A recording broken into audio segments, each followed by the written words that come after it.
What's up, card fighters? Today I'm just going to be showing you my deck profile deck of Angel Feather. So this is also pretty late, but as you know, getting our box is pretty late. So first I'm running four of our start, well, four, not four, one of our starters. It's an SP. Doesn't matter what starter you use, because none of them really needs a name. But yeah, I won four of her. Then I'm running four of our main grade 3s that we always want to wide. Gav. Always wanted one Gav in G. But since I started G really late, I started G in like when Ultimate Stride became a thing, at the end of the Ultimate Stride, so didn't really got to play a lot of G, and when V came on, I mainly played that just so I can like compete against everyone else.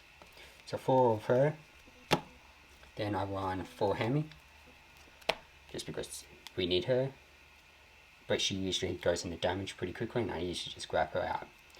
So just four of her. One of the Nocias.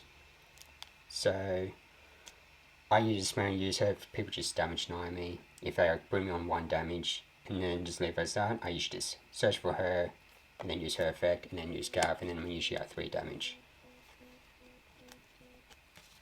So four of the main black, the main grade 2, which I always like to ride, or sometimes I call it and ride something else. Usually I ride her. Let's see, there we go. Yeah, usually I ride her, just because I can just sell Wise, then search for her. So yeah, I won in four of the machine.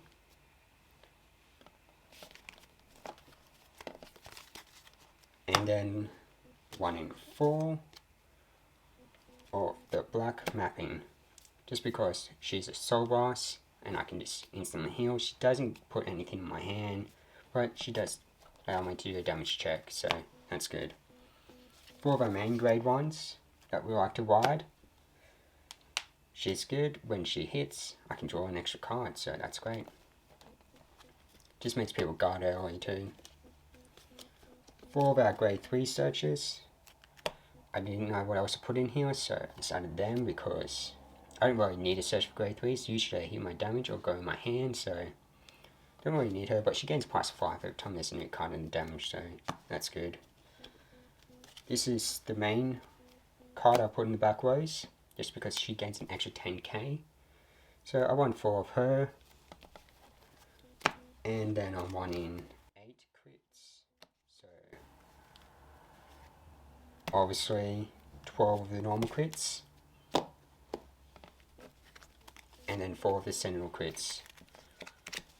I really want to see criticals. I don't really need any draw power. I get so much cards in my hand that draw power doesn't really need it, because every time you call something, you risk a check and add something in your hand and then put it in your damage.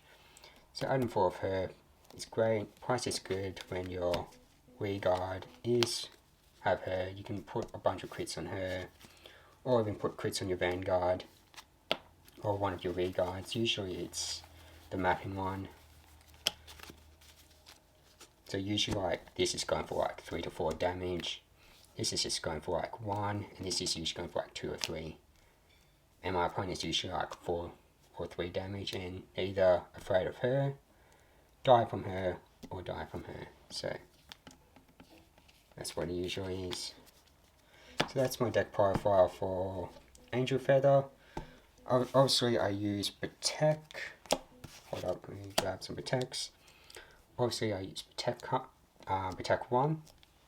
Don't really need to go for Protect 2. So yeah, I usually just go for like the Protect 1s that's underneath this case, or just these two.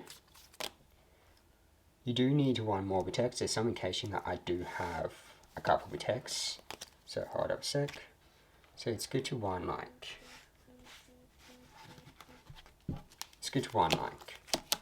couple of Protect units. Like I say no more than 3 or 4. There's some occasion that I do need 3. I've never reached 4 before. But yeah, mostly like 2. There's only once that I reached a 3rd Protect marker.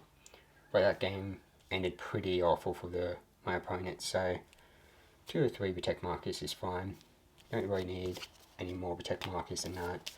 Well, I hope you enjoyed the video. I'll see you guys later.